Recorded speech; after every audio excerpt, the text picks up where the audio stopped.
Being able to add in subsamples, so this is one of the core briefs, if you like, adding this extra level into the data model. So my sample can now be made up of maybe subsamples, which might also be split to have more subsamples, and mapping that, what would really happen to the sample within a laboratory back into the LIMS system. And we've had to do, a few areas to extend this. We've had to make changes to Explorer to deal with that, made changes to things like result entry to deal with the fact we've now got this sort of parent-child sample relationship as standard. There's lots of other new features around usability, being able to find data, search for data, highlight data within the system. Again, we'll look at all of this probably tomorrow afternoon. I think we'll get to this type of stuff. Putting in the concept of attachments, so being able to store extra information against entities, be it a sample receipt with a sample, the manual against an instrument. And then there's also this capability of dashboards, which was there within Sample Manager 10. Has been extended a little bit in terms of the capabilities of what we can do with it in Sample Manager 11. But this is really where we're going to spend quite a lot of our time on Thursday, if I get back. So really, some of this is a bit of revision from what's there in Sample Manager 10, but we get the general feeling from a lot of questions we get asked that either some people still haven't really quite got a handle on this, or certainly don't necessarily have a lot of confidence around what they can do with this yet. So hopefully by the end of Thursday people will be a lot more confident with some of the capabilities that started out in Sample Manager 10. Okay, so that was the introduction, and we're still running a little bit behind time. So everyone's now pretty much got a disk. Has everybody got their VM up and running as well? Is it all imported? No. Mine crashed. Or, I'm sorry, failed to import. Mine might be like Peggy with XP though. Okay, so there's a couple, but most, I'm just trying to gauge whether I just need to keep talking or what, but I can start giving you exercises if most of you are ready to rock. Sounds like most people are ready to rock, so yeah. Okay, that's good, because I can ramble on and drag this out for a long time if I need to, but it's good that we can just rattle through it and get you doing something more interesting than listening to me. Okay, so before we really get into it, there's this whole section we've just called Workflow Basics. It's kind of setting the scene, kind of telling you how the workflow process is behind the scenes to help you understand that. Introducing some key aspects of the different workflows, partly of the different workflow types, how they're built up with the different nodes, and then how we use events and actions, what they are, what the difference between them is. Okay, so, bit of an introduction. We had these goals for Sample Manager 11 in terms of what we had to deliver. We had a set of scenarios that we gathered from a different cross-section of users, including some people from the Nautilus groups who have a lot of experience with workflows. And we also have what we currently have in Sample Manager, which is, and there's quite a lot actually already in there around workflow, even if it's not workflow as we're now talking about it here. So within this talk, we're going to talk about all of these different pieces, which starts to put the puzzle together of how workflows have been implemented in Sample Manager 11. So Sample Manager kind of already had workflows, if you like. For example, for your samples, they would go through this base workflow, getting logged in, prepared, tested, result entry, and at each sort of one of these boxes, there was kind of like a flowchart out of the box of various different decisions, and how your data got processed really depended on maybe how you set up, in this case, the sample template. So on the sample template, I could say what its starting status was going to be, if I was going to print labels or receipts, whether I was going to allow people to edit the tests. It's quite a lot of information there. And then if I wanted to do more, you would then go and start building up the VGL in the sort of user libraries, in the hooks that we'd built up. So this is what we had, and what we needed to do was to provide a simpler way of configuring workflow within Sample Manager. We needed to make whatever we did sympathetic to Sample Manager and what was already there, to what was already there for all of our customers in terms of their setup, but we also wanted to make sure that we could leverage as much as we could out of Nautilus, out of the other product that we have that already has this kind of capability. So there was a real sort of marrying of efforts here in terms of working out how we were going to implement workflows. So we also had to make sure that what we did wasn't going to break anything where people had maybe extended the system already, got any of the VGL in there. So there was a lot of considerations in terms of how we did this. So we had a number of different scenarios, which we'll not go through in a great deal here, a lot of detail here, but we'll sort of use these as well as we go through the training to help guide some of the training exercises that we're going to be looking at. So, workflow types. There's different workflow types that are designed to do different things. So we've got login workflows, which are surprisingly for logging in samples or jobs. We have entity workflows, they're around managing the lifecycle of traditionally static entities. We have lifecycle workflows, which are around the lifecycle, so different types of workflows for a different job. Workflows are made up of nodes, and each node, I'm going to say, keep saying specific job, each node has a job to do. So for example, you might have a create sample node, which is going to create the sample. You might have a node that does an if and do some comparisons, some logic. So there's lots of different nodes that are there to do different things. Two of the nodes are event and actions. An event is there to move things on automatically. They're sort of system-triggered events, such as a status change. So we don't control when a sample becomes completed. That's triggered by the system when all of the work in the sample's been done. So there's some system-fired events, and then the actions are where we can put in a hook where the user can interact. So the actions are sort of where we can put in a place for a user to have a right mouse button and do some stuff themselves within the workflow. I've shown this already. We'll go through all of these throughout the various sessions. In this session, really, we'll just look at some really simple workflows that aren't tied to an entity, and then we'll move on to the other types later. You can get to the workflows in a number of ways, either through the menus. You go to set up workflow at the bottom, and then there's lots of different things here about different workflows. If you go to definitions, then you've got the different workflow types. You can also get to them through the Explorer. They are in the system cabinet at the bottom. Login workflows are also within the login cabinet. Each workflow type has its own set of menus, and you might think that's overkill. When we originally wrote workflows, we didn't. One of the first things you did when you create a workflow was pick the workflow type. However, if we just go back briefly, you can see we've got lots of different things that really are aimed at different people. You might want somebody in the lab to be able to do some stuff around logging workflows. You probably wouldn't want them messing around with life cycles. So by giving them each their own set of menu options, it means that we've got granularity over security access and who can do what and who can access which types. It's already getting really stuffy in here, isn't it? Or is it just me at the front of the projector? At some point we'll maybe go and open doors and turn aircon on. Okay, the workflow designer has got a number of tabs. It's a typical sample manager property sheet. You've got your general tab, which has got general information on it. Entity type is important for filling in when you're creating a lifecycle of an entity workflow. Otherwise, it's defaulted in based on the type that you've selected. This name prompt up here is mandatory and must be unique within each workflow type. There are times when it's better for it to be, we've found a couple of things where if it's unique, it's slightly better, but it has to be unique within each workflow type. Workflows can also be versions, so that's something to take into account.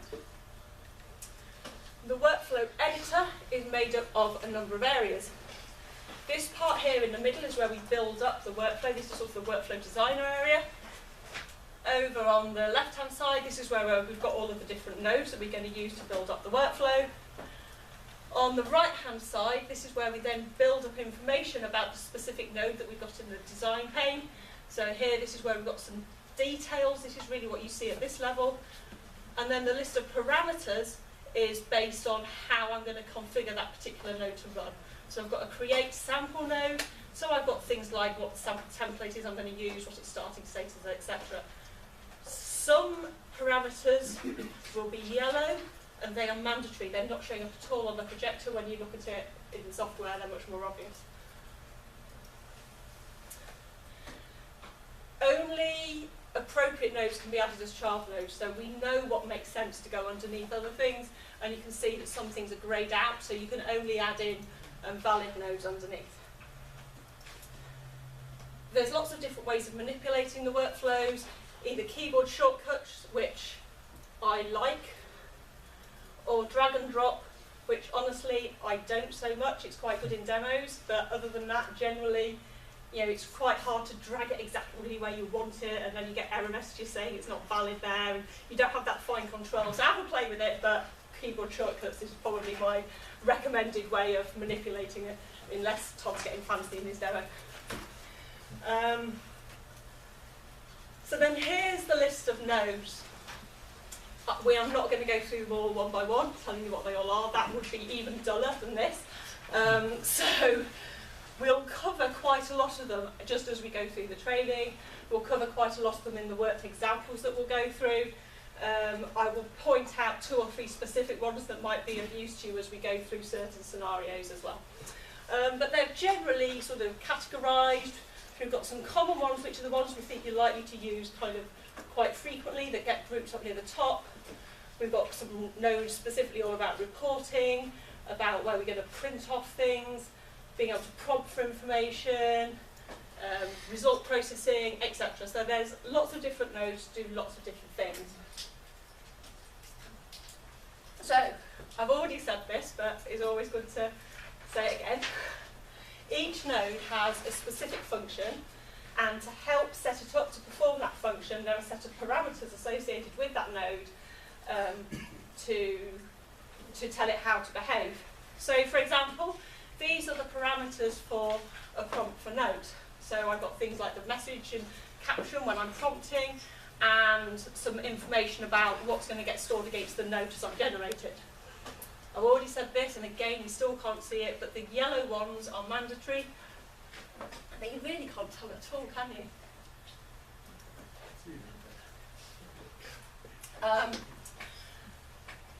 And as I've said already, a node type determines which nodes may be relevant for the children. So, for example, here, I'm generating a report, and underneath generate report, it's logical to be able to say what I want to do with the report. So my destination nodes of being able to attach as a PDF or mail or send to printer are available.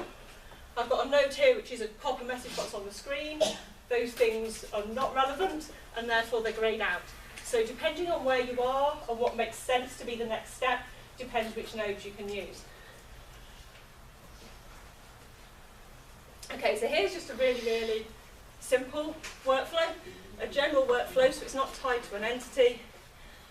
It's got a comment node in. Now comments are good, it allows you to put comments in about your workflow. It allows, so when you print out or when you look at a workflow later on, it's a bit like if you're writing code, you put some comments in to tell people what it's for. So that node does nothing other than when you're reading the node, reading the workflow, make it a bit easier to work out what's going on. And the comments that you put in here will also appear in the auto doc, and we'll get onto the auto doc in a little while. And then it's just going to pop up a message, and then when you run it, what's going to happen is that message comes up. So you know, if you're ever feeling sad and lonely on site and feel like you haven't got a friend, you can write yourself a little workflow that's going to cheer you up and give you a bit of a pep talk. You might want a more cuddly message than just hello.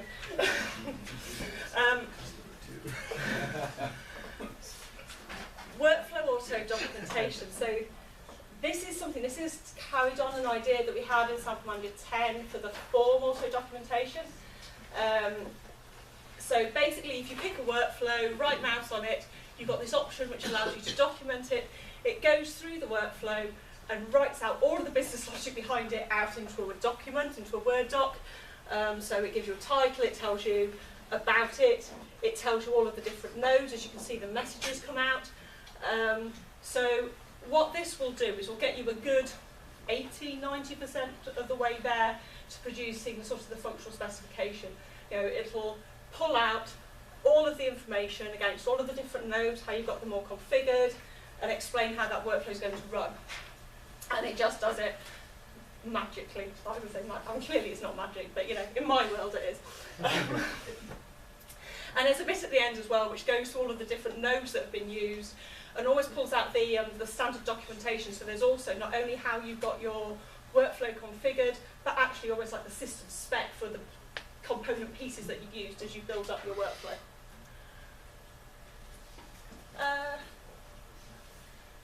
Should we do a demo or something? Is anyone bored of me there? If you're worrying if you are, because I'm on all day. We've had a bit of, one of the things that Chris was talking about earlier, we've had a bit of a change of resourcing, and it wasn't meant to be me all day, but now it is. You're so lucky. We'll just do a little bit more so I get to the point where you can do something, and then we'll have a go. So, let's just think about how the workflow is going to process. So every workflow has this top root node, and that is always the first thing that happens. We always hook in at the start through the root node. So when the workflows run, the root node gets processed, and then when the node gets processed, it does its job. For example, popping up a message box.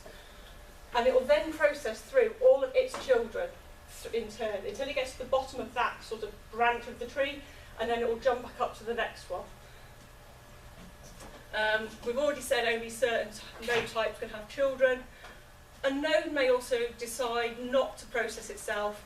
For example, you might put some conditions in there as well to decide whether the children are appropriate or not. So, for example, here's a simple general workflow which just has a load of messages in it. So, the first node here is a group node. Again, it's another node that doesn't really do much other than to make things tidy. So for those people who know Mark, this is a Markism. Mark put this in because he likes things to be tidy. So what this allows you to do is it allows you to collapse and expand chunks of the workflow to make it so it's easier to read. So this first node isn't going to do anything. So we're going to come in at the root, which is just a general workflow. It's not going to do anything. It's going to come process this first group node. It's not going to do anything. And then it's going to stop processing its children. So we're going to have, if we run it, we'll have a message box 1. It'll then come down and do the next one, message box 2. It's finished that branch, so it jumps back up and comes and does the next one. It's then going to ask a question, so there's some conditions here. So it's going to ask, do we want to do 4? If we say yes, what's going to happen? We get 4. You get 4. It's down the bottom of that tree, and then it comes and does 5. If at this level we say no, what's going to happen? We just get 5. Okay, I mean, it's a really simple example. Clearly, I mean, you're all far too clever for this, but it kind of just shows you how it processes. It comes down through the tree, it makes some decisions, it may or may not go further down, and then it will jump back up to the next one. So we'll always start at the top and work through the workflow.